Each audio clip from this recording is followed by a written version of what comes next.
water's good and good for you. Yeah, we're live. It is. Well, what's going on over here? We've got a bunch of stuff. We are live. It is 7:07 in the evening. Just got back from a walk. Took the dogs up the hills, or up over a hill. We got to see deer and quail, all kinds of cool stuff. Always good when you go out and take a walk.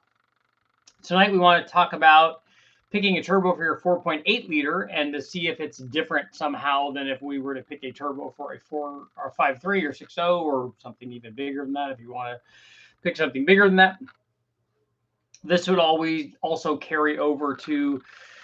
I get guys that ask me about 305 Chevys all the time. I don't know why. It's just a small block. It's fine. Nobody complains about the small bore on a 4.8 or a 5.3 LS, and yet they will incessantly badmouth the 305 Chevy. But that's okay.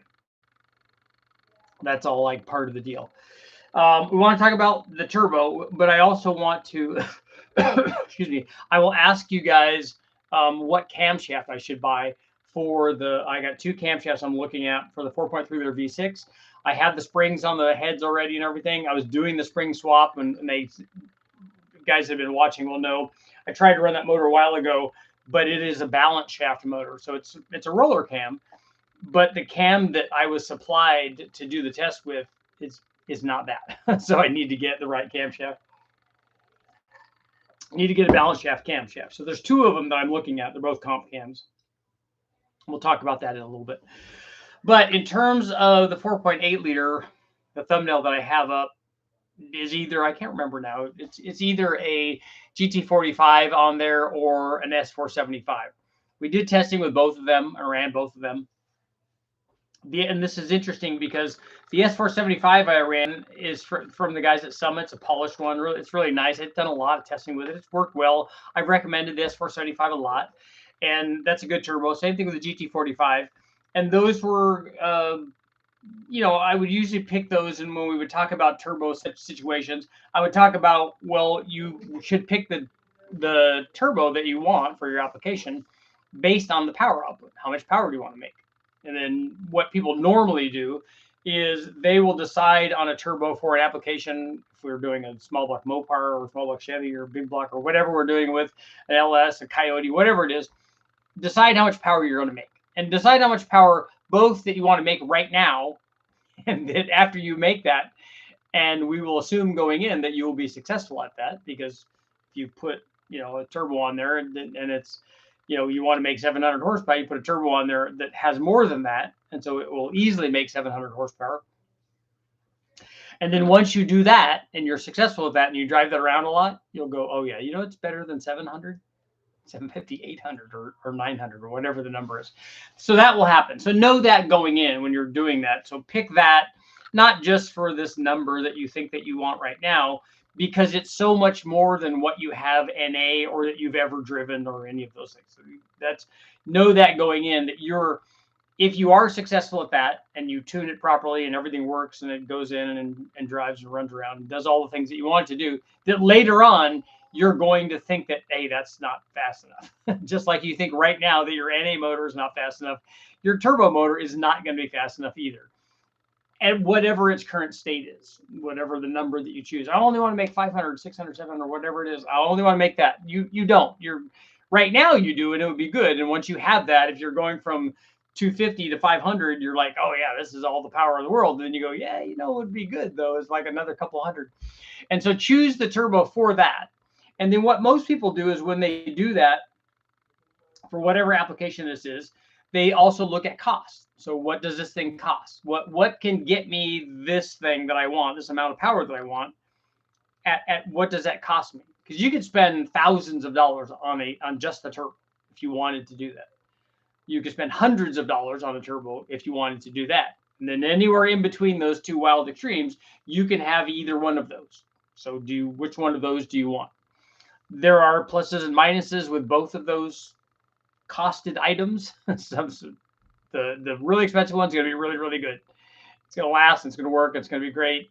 It's going to do what you want. It's going to do what they say it does. It's just going to be a lot of money. The other ones, there's a whole, the lower that you go in some of the pricing stuff, there's a big range of yeses and nos. Okay, I found one for $186 or whatever. Okay, is that going to work? Is that going to last very long? Is it going to break? Some of them do. Some of them also, some of the low cost ones I've done and they work really well.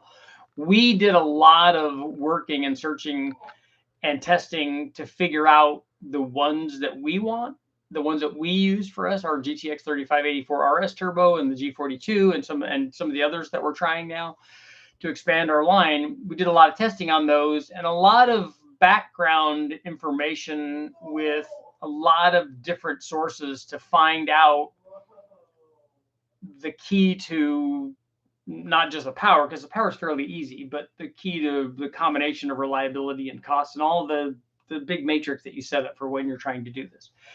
And so we're doing a lot of work on that. So you guys should also think about that when you're doing it. Yes, I can get a GT45 for this really inexpensive. Yeah, and that works. And we've run the ones that I have a lot, done a bunch of stuff with them. There are obviously better turbos than that, but by better I don't just mean that there's better in every respect. That they will certainly last longer. They will be more responsive. They will make more power. They will do all the things, but they are going to cost a little more. So you have to decide which one of those things do you want, and then only you can decide that. It's like you deciding what is the best cam, what is the wrong cam. You get to decide all the things that are important to you. Same thing with the turbo. So pick it for the output that you want, and then plus a little bit because you're gonna, here's one to grow on.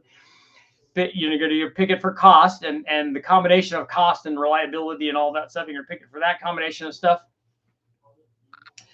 and then pick it for the next thing. Usually, people are interested in this holy trinity of turbos is response rate, because that's also important. Everybody wants mega horsepower. The other thing that they want is mega responsive. And unfortunately, those two things are at odds. I've had discussions with people. In fact, I got a guy recently that has just telling me what an expert he is and all these things. And I'm like, look, there's no way that you can convince me that response rate and maximum power are not at odds. They 100% are. You cannot have the maximum amount of both of those things. There's always a trade-off there. And then the comments ensue after that. So you have to decide that. And so if you're, for instance, if you're looking for 1,000 horsepower turbo, that S475 that I think I have the photo up with, the Summit Racing, S475s are very, very common for the Borg Warner copy stuff. So this is very, very common. Lots of people have it. Their particular one is a T6 with a 132 hot side. There are others that you could get, I think.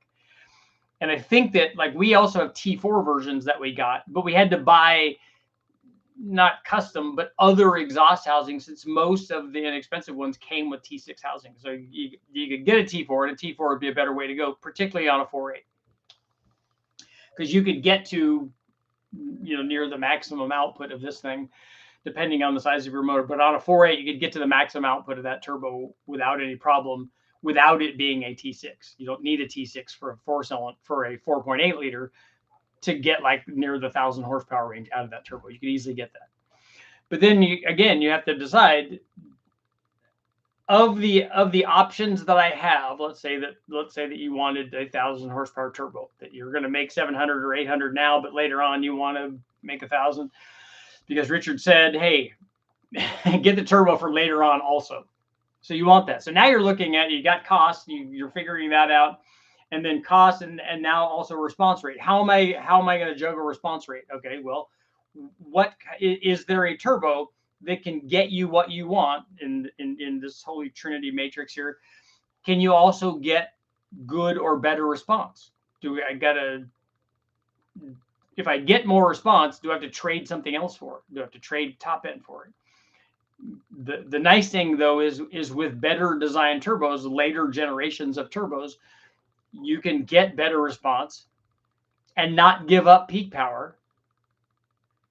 But because this is triangle, cost is probably be a little more. Luckily for people, though, and we're looking at this comparison to the S475, you can get a better turbo than that.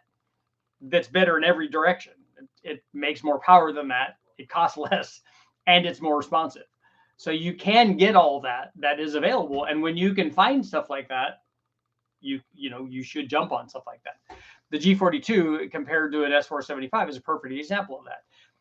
The G42 that we sell and that other people have is a better turbo all the way around. Just like when we started testing the GTX 3584 RS, we were specifically looking at doing something that was better on all of those things compared to the GT45 turbo, which I'd used a lot and I'd recommend it a lot because it's inexpensive. It'll make the power. It's just not very responsive, but it is inexpensive. So it has this combination of things that you might find desirable, and I've recommended it a lot. Same with the S475, recommended it a lot. But when you're looking at all that, you will have to just go, and some people, I think that they make a mistake in doing this. I think they make the mistake that they overemphasize one variable there. Oh, it's just cost. Okay, this one costs $278 or whatever, $387 or whatever the number is. This one costs this much. I'm going to get this one. Okay, if that's how you prioritize it, then you get that. You get the thing that you wanted. You get the least expensive thing, but then you get some sacrifice of the other things. And so you got to figure all that out. But for a 4.8, for most 4.8s, particularly a guy wanting an inexpensive one, wants good response rate, and if you're trying to do something up at 600, 700, 800 horsepower, which should be a normal range for 4.8 liter guys, and also that they're interested in response, particularly a guy that has if you've taken a 4.8 and you put a cam in it, and you've gone oversized on your camshaft, which is not unusual on a 4.8, or, and this is also not unusual, you've put some sort of a short runner, high rammy, fabricated intake manifold on your 4.8, again, also not uncommon, and you've hurt the low speed power even more. And so you need something responsive. That GTX 3584 RS turbo on a 4.8 is going to be a killer combination. It would be absolutely the go-to for something like that. Again, it's not the go-to for 1,000 horsepower. It's the go-to for 700 to maybe 800 horsepower on a 4.8. It certainly would do that. And if you want to go more than that, a G42 on a 4.8, I haven't tried that yet, but we know what it will do because we've run it on a 6-liter and on a 5.3. So we have two different data points on it. We know how responsive it is. We've driven it around the street. We've run it on a chassis dyno. We've run it on the engine dyno. We've done all that testing. So we know what it'll do. I have a really good idea what it'll do on a 4.8. A 4.8, it's a bigger turbo. If you're looking for 1,000 horsepower turbo, it's good, and that one will go to 1,200. If you're looking for something like that, like the S475 size turbo, and you're looking for that for a 4.8 liter, G42 I think is really going to be hard to beat for that sort of power range in terms of the combination of potential power output and response rate. On a 4.8, it's going to be less responsive than it would be on a 5.3 or a 6.0, but for a 4.8 in that power range, probably going to work pretty good. So 4.8 guys, just like 5.3 guys, pick a turbo that you're going to have less back pressure, like on the smaller turbo in the 6, 7, 800 horsepower range. You're going to have less back pressure on a 4.8 because it's a smaller motor. It makes less NA power. One of the critical things that determines back pressure is the flow rate of the stock of the NA power output of the motor. The attending exhaust energy provided therein. Again, had somebody argue with me about that. I'm like, no, a 400 horsepower turbo motor has less exhaust flow than an 800 horsepower turbo motor. And that flow helps dictate the response rate of the turbo. No, it's just heat. No, it's not just heat. It can't be just heat. I can adjust the heat with timing. And so it's not just heat. Again, sometimes people will make comments because they want to, not because they're helping, not because they're adding additional information. But 4.8 guys, I'm going to be doing some more 4.8 tests. That's what I'm talking about. Also, I'm going to be doing some more 4.8 testing coming up. I got to go grab a 4.8 from the wrecking yard. I want to do a bunch of NA testing, but then we're also going to do some turbo stuff on a 4.8 just because 4.8 guys are You know, I don't, for even 5.3 and 6 liter guys, like love 4.8s. I'd like to have a 4.8. It's like the underdog. It's like the one we're all rooting for. We want this. We like it more when a 4.8 does well, and they can, because it's just a V8 motor. You put a cam in it, you put a turbo on it, you put the right injectors and tune and everything, and it does what it's supposed to do. It's just softer down low than the bigger motors are, but still makes amazing power for that kind of displacement. And so when you're looking at getting that and you're wanting a 4.8, you can, you know, you're going to have less back pressure. You're going to have slightly less response because it's a smaller motor. Choose your turbo accordingly, just like you do on a 5.3 or a 6.0, and, you know, everything will work out fine for you 4.8 guys. And we're going to show the 4.8 guys some more love here because, I mean, everybody loves the 4.8, right? Everybody loves the 4-point great. 4-point great. We're also going to have a different pole here that's not 4.8 or turbo related. It is kind of turbo related because I'm going to run a turbo on this motor. Okay, so so listen up. I got I have two camshafts that I'm looking at for the 4.3 liter. I have a 4.3 liter V6. I'm going to run boost on it, but before I do that, I'm going to do a cam upgrade. Right now, it has a carbureted intake manifold, stock heads on it. It's a later balance shaft motor. So I have two cams I'm looking at. One of them is a 500 lift, 215, 220 at 50. These are both Magnum cams because Comp unfortunately doesn't make a really cool extreme energy kind of cam for that, which they definitely should. They need to have a cool dual pattern cam for that, but this is a dual pattern cam, but that it's not a later extreme energy deal. They should make that. That would be much, much better. But 500 lift, 500, 510, so it is a dual pattern on the lift, which I'm not that concerned about. 114 LSA, so it's a fuel injected LSA. 215, 220 at 50. The other one is the Magnum cam, the big boy one, 224, 224, 525 lift, and 110. So that's certainly going to make more power. It's going to lose power, I think, down low. Maybe not with a 110. Okay, so this will be, will a liter V6 cam with lift.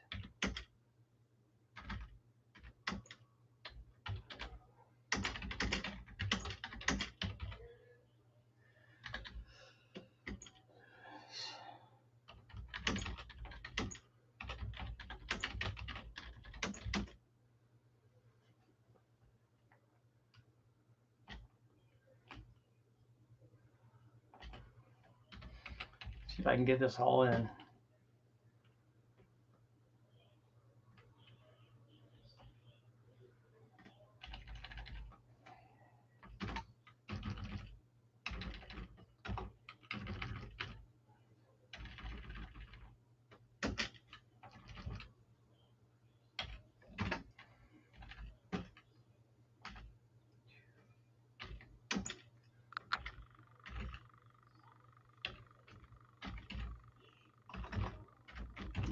I can get it all in. 2.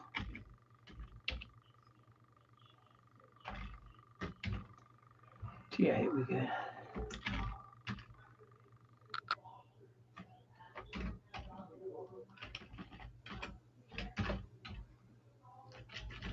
I'm working on it. Okay, there we go. I can fit it on it. Will a 4.3 liter V6 cam with 525 lift, 225 duration, and 110 LSA lose low speed horsepower or torque compared to a 500, 510 lift, 215, 220, 114 LSA cam? Will the bigger cam with the tighter LSA lose power compared to the smaller dual pattern cam with the wider LSA? Will it lose torque? Interesting to see.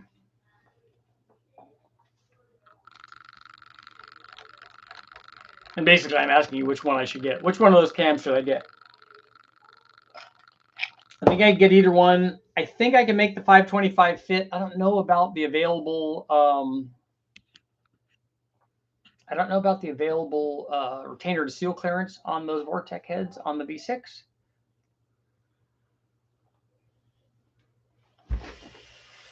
Let's see what you guys got going on.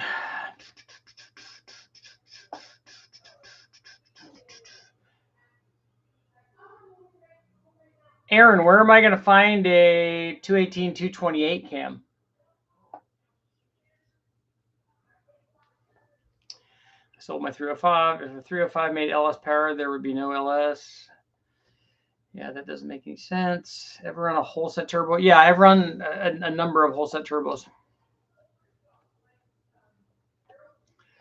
Perfect for 100 horsepower per hole. It's again, it's based on the naturally aspirated power output. 305 is just like the 318. Both can make LS power if they both get more compression and head flow. I disagree with that, but they both can do well, but neither one of them can. Neither one of them have cylinder heads that are the equivalent of what an LS head is. So let's assume we want to make a bazillion horsepower. You go into rod runs while you're here. There'll be cars all weekend, but next weekend. Forge. You go with 305, add some TFS Super 23 heads, appropriate cams, strengthening mods, and boosts. From there, it'll be 350 to 375. Add 15 pounds of boost. Yeah, that's not LS power though. Going to LS Fest East tomorrow on Bowling Green. Good, have fun. Till Brian, Thule, and Chad sent me sent me a hello photo from LS Fest. Those are good guys. Solid flat tappet available, and adjustable push rods might be low buck. Lightweight without too much rocker spring. For solid flat tappet available for what? 500, 550 is plenty for me. It's been, well, for 4 years now. It's the best for my wallet. What's the best piston for a street build? For what engine? And then what are you trying to achieve? Always like precision turbos. You pay more, but the quality is there. Yeah, if you find something that worked for you, you should get that. 3.8, 4.9 Buick Pontiac draw through OEM setup would be fun to dyno. Yeah, I'm going to run some draw through testing, but not the factory ones like that.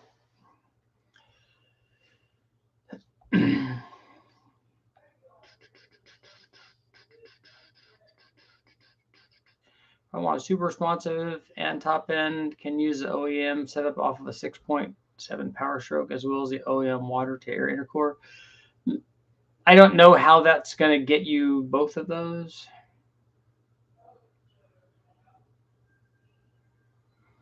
Get away, what's going on? Depends on money and purpose. Tuning just has a lot of things. Cast hypertech efficiency can be intolerant of lean outs and poor timing. Yeah.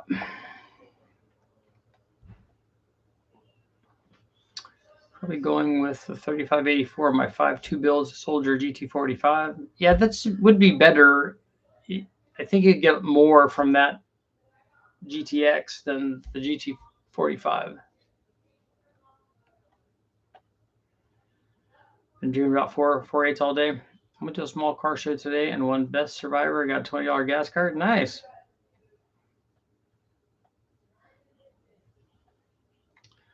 It is the 4.8 is the runt of the litter. That's true. Do the 215, 220 cam. Takes over a whole town. Watch your turbo comparison on the 4.8 with the Gen 2 7875 and the S475. And you have both of them. I don't know that engine dyno is a really good place to see response rates. We can get a good idea. Turbo will make up for the smaller cam. I agree. I mean, I think we can make a lot of power with it. I know that the 224 cam, 224 is not what I would choose for anything. I wish it was a 224 or 232. That would be good. That would be a good cam then. Whichever one makes the best chop. I think that the 224 cam with a 110 is going to be the choppiest of those. I mean, less intake duration and a wider LSA are certainly going to tame out the smaller cam.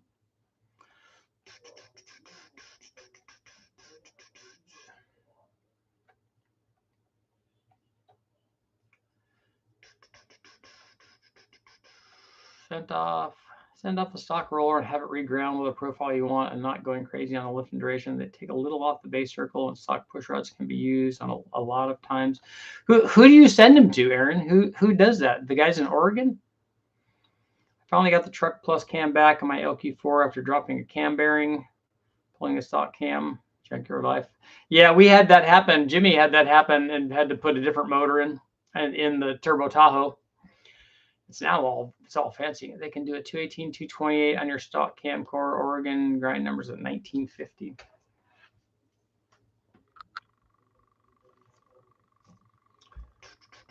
Needs to be a third vote of hell if I know. Yeah. Solid for 4.3. Nah, we're not going to do, I wouldn't do a solid. It doesn't have enough of anything else to justify doing a solid cam. S480 6-liter with flat top piston, stage 3 cam. How much timing for 5 pounds of boost on pump gas? How much timing for 5 pounds at what RPM? And is it intercooled? And what is the air intake temperature? And what is the water temperature? Yada, yada, yada. If I put the OEM Power Stroke setup on a 300ZX ripped once it was adjusted, yeah, it's a turbo, so it does what a turbo does. But that turbo is not really designed for, it's designed for what it's doing on a diesel engine and making that sort of power output. Plus, they have stuff in reserve, but it's not very good for like high horsepower gas engines. Schneider, I don't know if I'm having trouble with the guys from Schneider, quite honestly. I need to give them a call. I sent some cams over there to have them done, and it's been now months. So, and I've sent emails, a bunch of them, so I need to get back on them and find out what's going on. We're going to have done all mine. They're going to do my 3.9 liter V6 when I was doing that, but sold everything to do the Hemi. Can they email you the spreadsheet and every one of their grind numbers and what they are? My engine, dropped the pan, replace the cam bearings with heads and rotating assembly in place. Did you just put new cam bearings in? If the cam bearing came out, are you worried that the cam bearing tunnel will not hold the cam bearing in place now? Otherwise, why would the cam bearing loosen up? And if it loosened up and it spun, did it? Yeah, I'm just worried about the bore size being straight and being the right diameter. It's twin and supports 500 horsepower stock. So it's a killer no lag setup on the gas V6. Okay. 6-liter timing, 85 degrees on air temperature, intercooled timing in the 6 to 700 horsepower, 6 to 7,000 RPM range, 170 degree water temperature. Well, at 5 pounds of boost at 6 to 7,000 RPM, you could get away with a lot of timing. It could certainly be in the teens. And you might get away with as much as 20 if you still have all the factory knock sensor stuff hooked up on the LS. You can try that and see.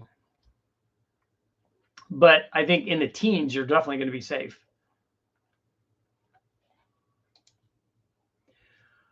Will a 4.3 liter V6 bigger cam lose low speed horsepower compared to a smaller cam with a wider LSA? 60% are saying yes. 525, 225, 110. It is a single pattern cam though, and that's the other thing to think about is that single pattern cams tend to improve low speed power. So it has more duration, which hurts low speed power. But it's a single pattern cam, which helps low speed power. and it has a tighter LSA, which can help that. Again, those are not absolutes because it depends on what's happening with all the valve events. But generally speaking, we can have, you know, discussions about that.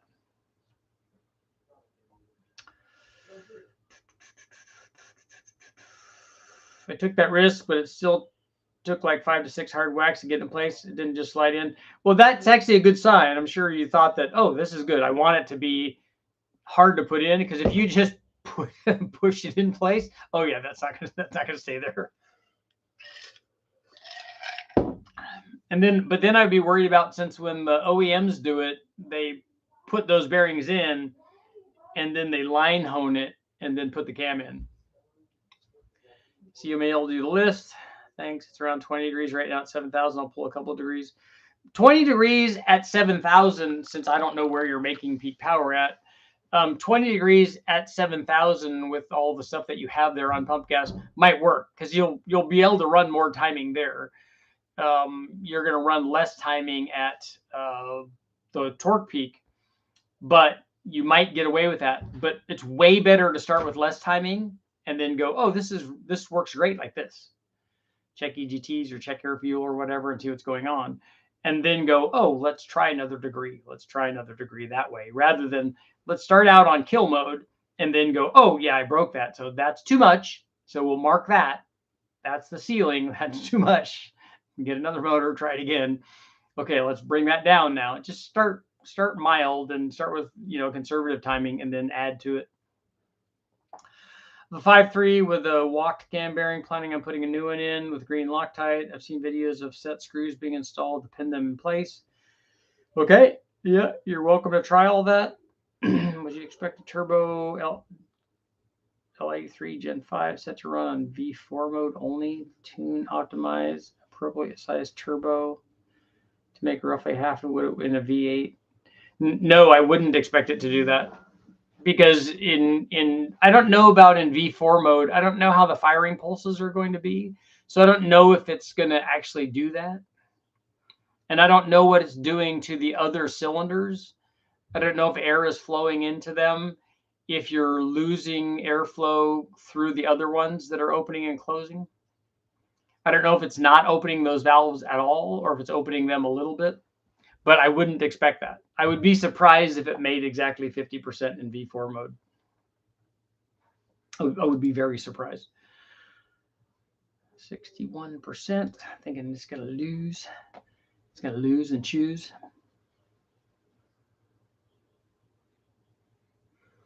Because I'm ordering the cam tonight. So I want it to be there at West Tech when I go down to test it. I want to run a little V60. And I do want to run the M90 and the turbo on. I'm definitely going to run a turbo on. I'm going to run the 3584 on it.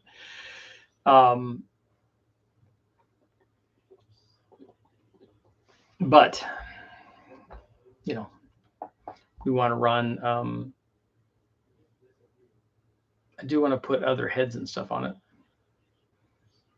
Although maybe I'll take a look at the Oregon stuff and see, but I have to go down and get that camshaft to get to send it off. I'd rather have the camshaft there so I can run the test. And I don't want to buy both of them because these cams are like $500 or $550. That's not good.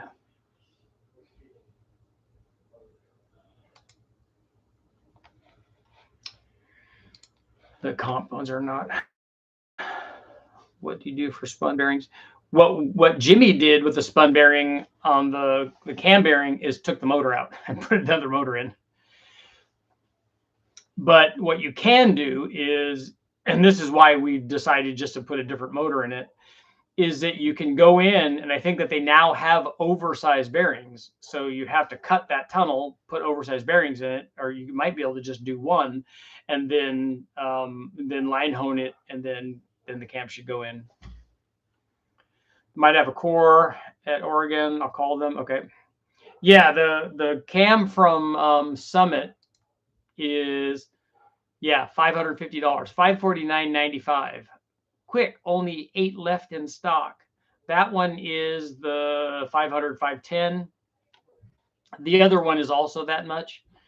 Yeah, they're both the same price. The 56-430 and the 56-460 cam are both the same price. That's, man. Factory V4 mode closes the valves to the dead cylinders to make them essentially air springs. That's the reason I do regrinds. Yeah, what's a regrind, Aaron? What's their regrind cost? Currently have a VS Racing 7875. Okay, good stuff. And a 4.8. Going to swap out to your smaller turbo and see what the difference is on the street. It's more fun. I'll say the 7875 for the 6-liter. The GTX 3584 RS turbo will be a lot more responsive on a 4.8 than a 7875 is. That says they have the quantity in stock for the next 5 years until I buy one. I'll be the only one that clicks it off. They'll all celebrate. Yay! I get all the confetti and the balloons and stuff. Happy Bear, what? Will a camshaft ruin my engine? No, it won't. Bought an LY6 dropout based on your videos for a 55 Chevy truck project. Looking forward to replicating some of the upgrades. Yeah, there's an endless array of testing that we did on the LY6. That's a good motor. It has good cylinder heads. It has a good intake manifold. The 6-liter has enough displacement. I mean, you're just a cam away from making some fairly good power. And if you get one of our cams, you can use the existing springs. Notice the Truck Plus sounds tame in comparison to some of the other truck cams with idle at my LQ4. And I can get a stable idle as low as 630 RPM. 630 seems low. The Truck Plus has a should have a noticeable idle. I mean, we have idle clips for it. How would it be, say, if I was to use a throttle body from a 5.7 TBI on a carbureted intake with port injection at the head similar to a stock Gen 3 LS? Will it work? Yes, if you put port injection on your I don't know what manifold you have, and use a 5.7 throttle body on it. If you're using a TBI, here are the problems. One is that a 5.7 TBI the throttle body itself doesn't flow very much. So you're limiting yourself in airflow compared to just putting a carburetor on a carbureted intake manifold. So you're limiting yourself in airflow. And also putting the port injection on there limits the fuel flow that you would have going through the manifold. So you're limiting power that way also. The thing that it could give you is more tuning options if you want to do individual cylinder tune or whatever, but you're not really going to gain anything. The only thing you're going to gain is the ability to maybe lean the thing out under cruise, so you might get a little better mileage, but you're going to hurt yourself in power if you did that. My last one was $200 on a V8 core. I think they've gone up a little bit, but I know Powell Machine is an option for regrinds. Has a good sound, but not ridiculous. Yeah, it's not a big cam. It's at 219. It's still a medium-sized cam. It is on 111, so it's got a little bit of a kind of a cammy sound to it. When Jimmy first started it, before they tuned it, because I think it had the tune on it from. It had a tune on it for a stock cam and for the turbo. But once they tuned it, I think that the idle, I'll have to find out. Let's see if it came down a little bit. Same cam bore sizes as a 350 on a 4.3 liter. I can't say for certain. I would think that they did that. I mean, they shared a lot of other architecture. Would. But I don't know for certain. I need to find out from the guys at Summit if they've gotten any farther on because we talked about them doing these cams. Hoping for modest power improvements without a rough idle or loud engine noise. Nice to know if I have to change the springs. Yeah, so if you want a smooth idle, then maybe our rear cam or X pipe's worth it. The X pipes, if you like the way that they sound, then yes. Otherwise, not for power. You're not going to gain a bunch of power with an X pipe. It will sound really cool. So if sounding cool is the thing that you like and you prioritize, then yes, if you like the way they sound, and they do sound awesome. particularly with a cam that has a lot of exhaust duration, because that tends to help exhaust sound anyway.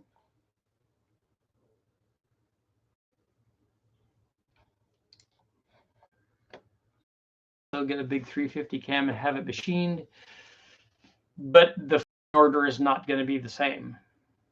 Not the firing order, but when the thing needs to open and close on a V6 is not going to be the same, right?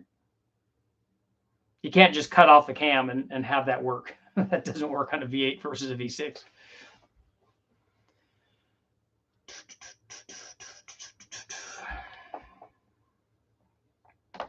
That would be nice.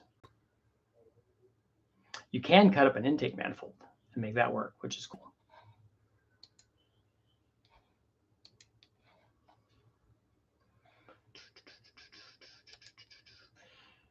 You could maybe cut up the cam and re-weld it back together to orient everything, but otherwise I don't think that would.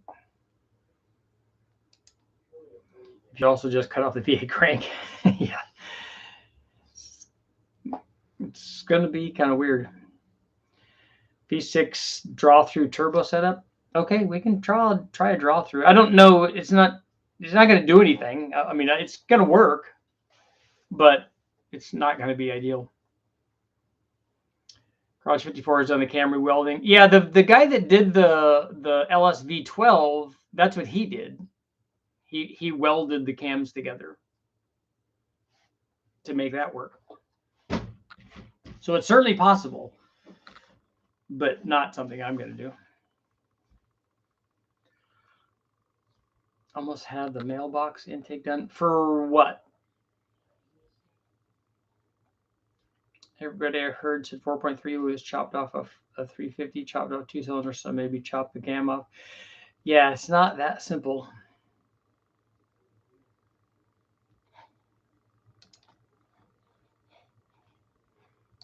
That would be nice.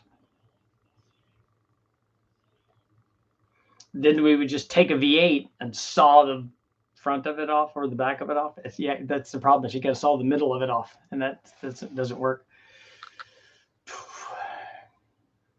What's the name of the camera recommended? Steve, it's the Ripper Junior, and it is on sale right now at richardholderperformance.com.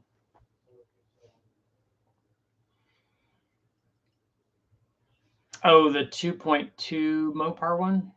Oh, you have a some sort of aftermarket intake for that?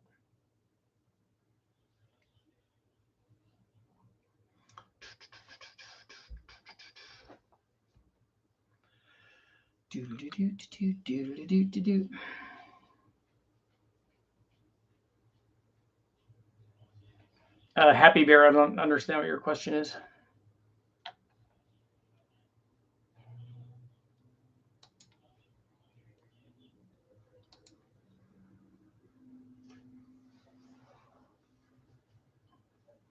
Either one of those will provide enough fuel for what you're doing. Probably it depends on the power output.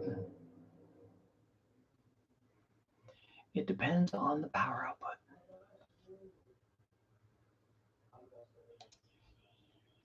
Get rid of those. Clickety clickety. Yeah, those Comp V6 cams are, that's not good.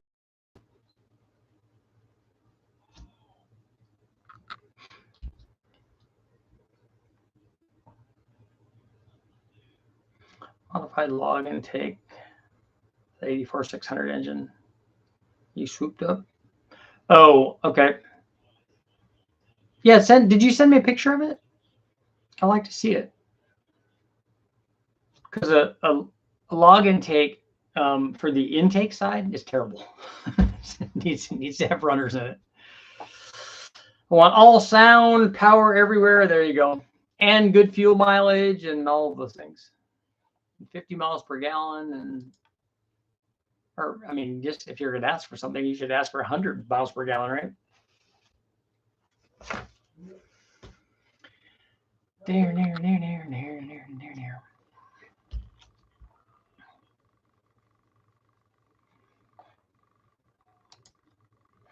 Okay, so we're going to end the poll. I have another quickie poll. We're going to be a poll-on-poll action tonight.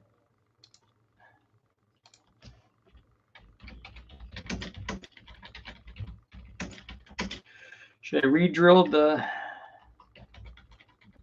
Vortec V6?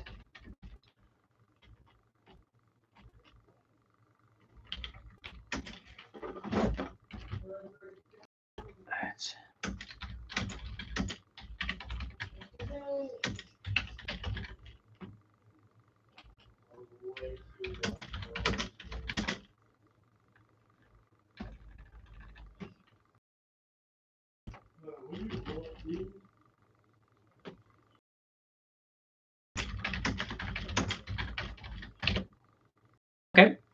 Should I re-drill the 4.3 liter Vortec heads because they have a different intake bolt pattern to run that smoky intake manifold, that smoky unique intake manifold? I have it kind of cross-rammy thing. Should I re-drill the Vortec heads to run that, to test that smoky intake rather than swap the heads? I'll see what people have to say. Because I really only need a couple of bolt holes, probably 2 or 3 on each side, just so that we could seal the water kind of thing. Because the intakes will seal. I just would kind of like to run that intake manifold, but you'd have to have different heads on there to run the, we could run a carbureted intake with the other heads and the smoky intake with the other heads, but we can't run both of those with the Vortec heads, which are better heads. There. 100% yes, drill it. Will I run into any important passages?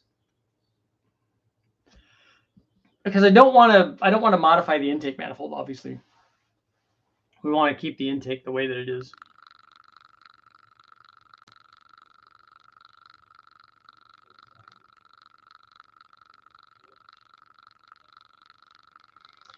Do it. Oh, 75? What happened, man? I thought we were all... Oh, because there's only 8 votes. Someone had to run it. Figures.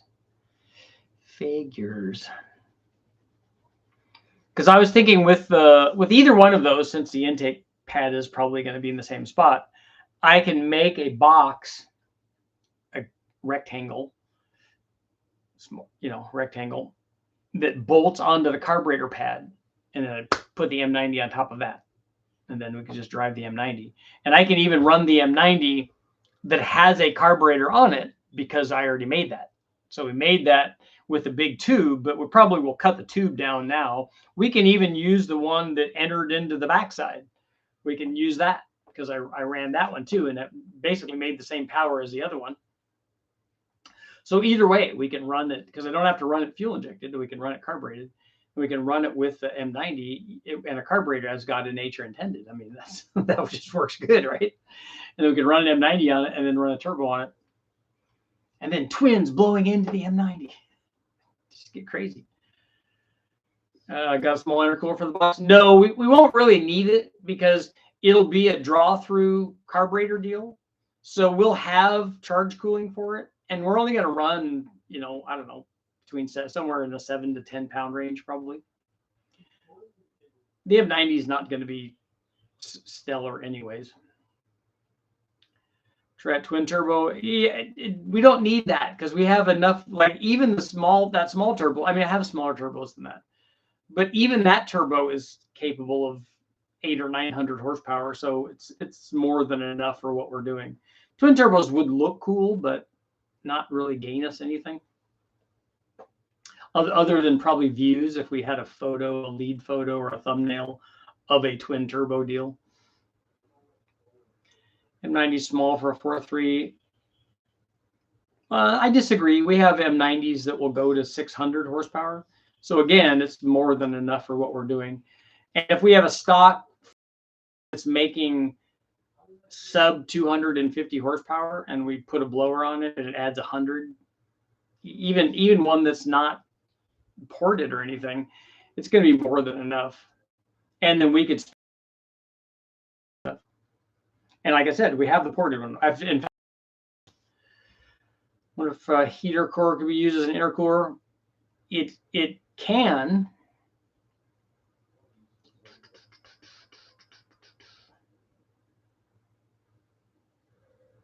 trying to think what cores I would have. Yeah, I don't want to make an intercooler for it. I don't need to make an intercooler for it on a carbureted deal. I have Gen 5 and Gen 3 blowers. I have both of them. The ported ones are Gen 5s.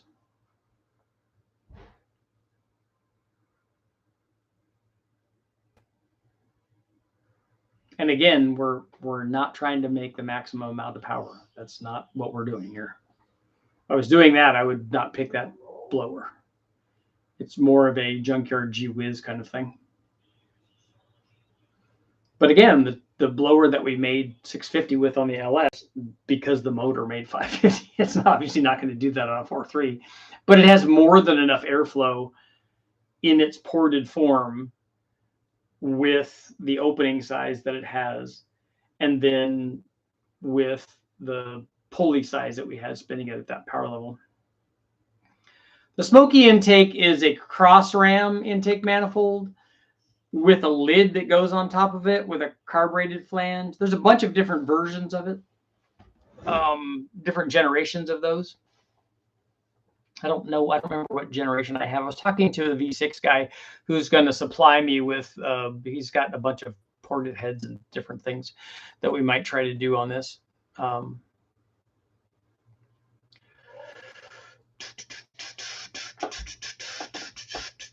Mark, what do you want me to link? Should I re-drill the 4.3 liter Vortec V6 heads to run the Smoky intake rather than swap heads? Well, Gen 5 on the street would be great. And blowing past traffic, I wonder how the burnouts would be.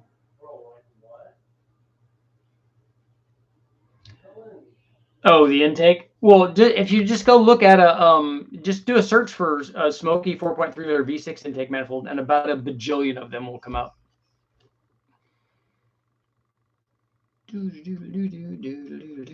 I can't send you a link.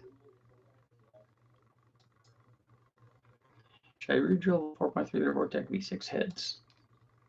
Yeah, I'm thinking that like water is going to be the only thing that I'm concerned with. And I don't think I need a whole bunch of thread engagement to make that work. I might put studs down in there and then tighten those.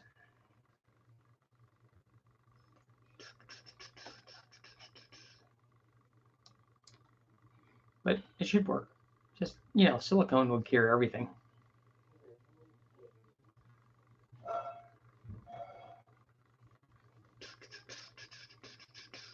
Bobby, what's going on?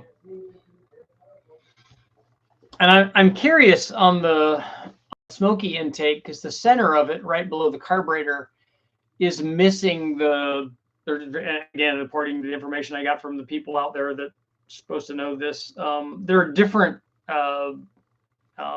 ski jump shape things that they put, turtles kind of things, whatever, that they put in the middle of those.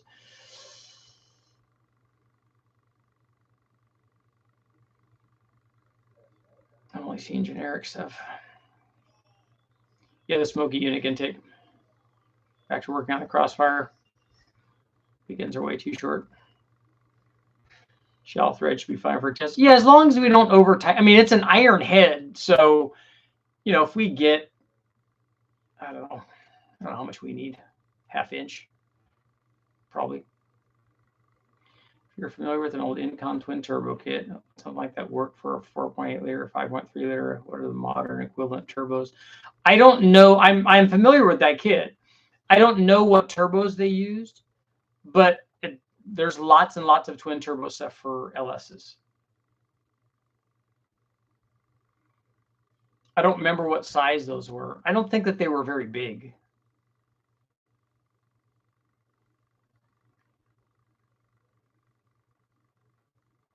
Okay, I see it. One picture. I see generic OEM stuff. Yeah.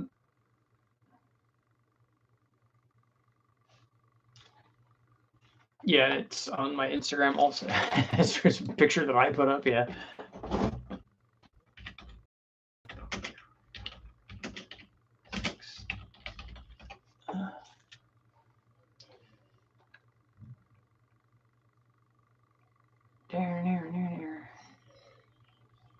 Oh yeah, got a bunch of stuff, isn't? Oh, there it is. Yeah. Yeah, there's a photo that comes up of my YouTube thing that we talked about that.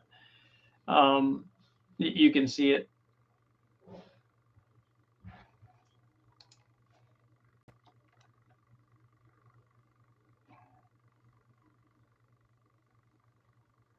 Honda Pilot intake manifold. I thought that more stuff would show up, but my stuff does.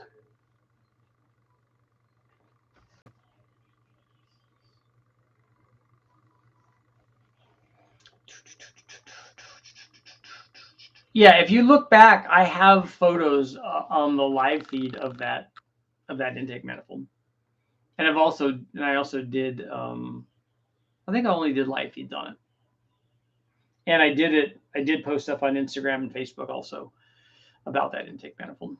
It looks really cool, and the 4.3 liter that I have is really nice. It's like brand new. In fact, it was a brand new one because it was one from the Chevy race shop. And I didn't even know that that Westech had this. I don't know where it was, but when they were getting rid of a bunch of stuff, I said, "Ooh, I want that. I definitely want that." That's how I got the LT1 also. Just throw money at it. 79 to 21. Yes, redrill. Drill and fill. Drill and fill. We got 2 more minutes.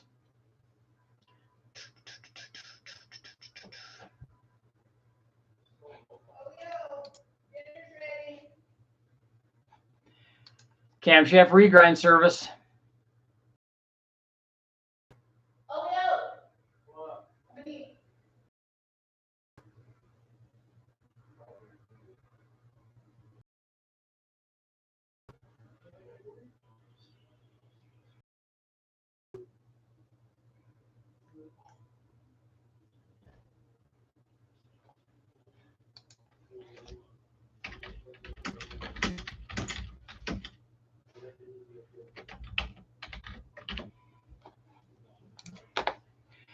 There.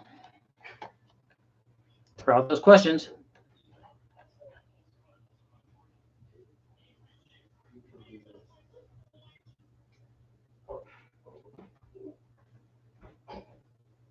I'm not a big fan of that Edelbrock intake manifold that's on the V6. The motor looks nice. It's got it's got that Edelbrock intake manifold on.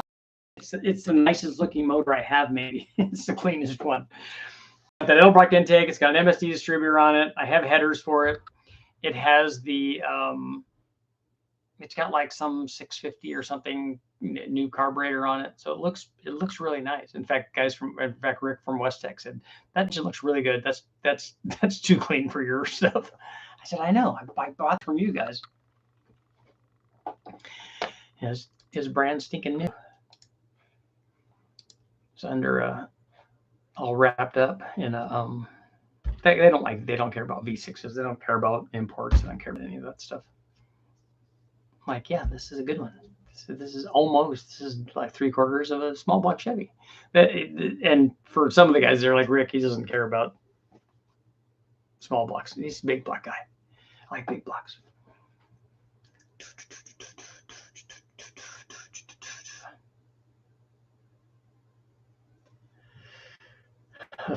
Back was nasty looking. Oh, that one was really bad. Yeah, that's maybe one of the worst ones I've had.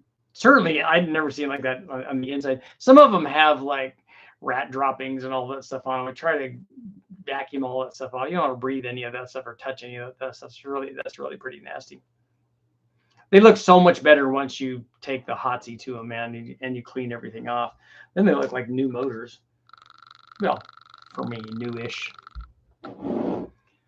Guessing the smaller cam is a better match for the anticipated power band and associated components, unless you're able to shift the power curve, more power onto the curve.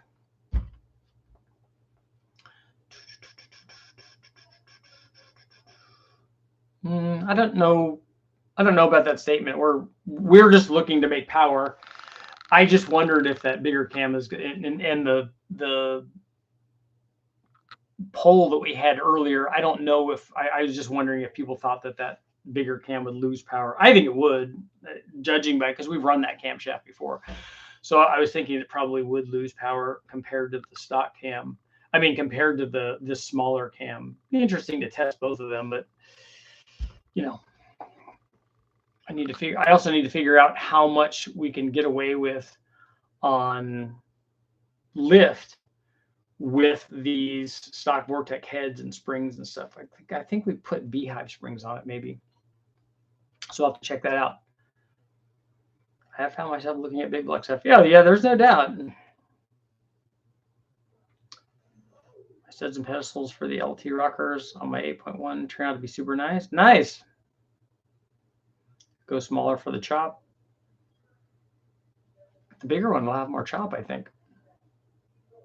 But I would like a dual pattern cam because I think that this motor needs a dual pattern cam. And something like I said, if we wanted to make good power, you would put the camshaft in it because of the displacement per cylinder. You would put the camshaft in it that you would put in a V8 in a 350. So you put a 224, 232 cam if you wanted to make something, going toward the 400 horsepower small block range, if you had good heads on it. But I don't think I've ever run a 224 cam in a small block Chevy. I have run small cams like that Pure Energy cam. That's even an emissions legal cam for a small block Chevy. That Pure Energy cam, like 203, 212 or something like that, 206, 212. That cam picked up a good bit of power compared to a stock one, and again is emissions legal. If you ever got the stock ECUs, I didn't get them. We might be going a different route there, but I'm still trying to get some of them. I need to talk to Todd. Todd said they had some lined up for me. And on that note, it is time to go. We've been in more than an hour. I'll see you guys all tomorrow. And Aaron, I'm going to take a look at the in fact, I'll give the guys a call tomorrow, probably not tomorrow, probably not on Sunday, probably not till Monday. Give the guys a call from Oregon to find out about doing a V6 scan. So it'll be cool. See you guys tomorrow.